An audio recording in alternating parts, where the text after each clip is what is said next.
वज़ीर-ए-आज़म इमरान खान ने खैबर पख्तूनख्वा इलेक्शन में नाकामी की वजह गलत उम्मीदवारों के इंतखाब को करार दिया। कहा, इंतखाबात के पहले मरहले में गलतियां की और उसकी कीमत अदा की। दूसरे मरहले की खुद निगरानी करूंगा। पीटीआई मजबूत होकर आएगी।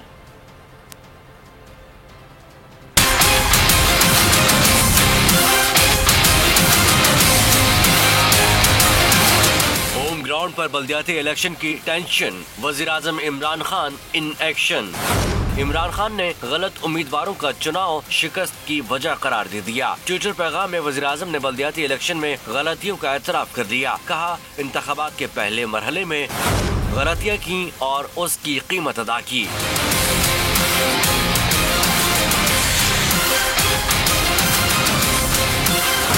गलत उम्मीदवारों का इंतखाब नाकामी की बुनियादी वजह बना। इमरान खान ने कहा कि खैबर पख्तूनख्वा के बल्दियाती इंतखाबात के दूसरे मरहले को खुद देखूंगा। पाकिस्तान भर में बल्दियाती इंतखाबात के लिए हिकमत अमली की भी खुद निगरानी करूंगा। उन्होंने उम्मीद जाहिर की कि इंशाअल्लाह पीटीआई मजबूत होकर आएगी। सब्सक्राइब करें और बेल दबाएं ताकि कोई खबर रह न जाए।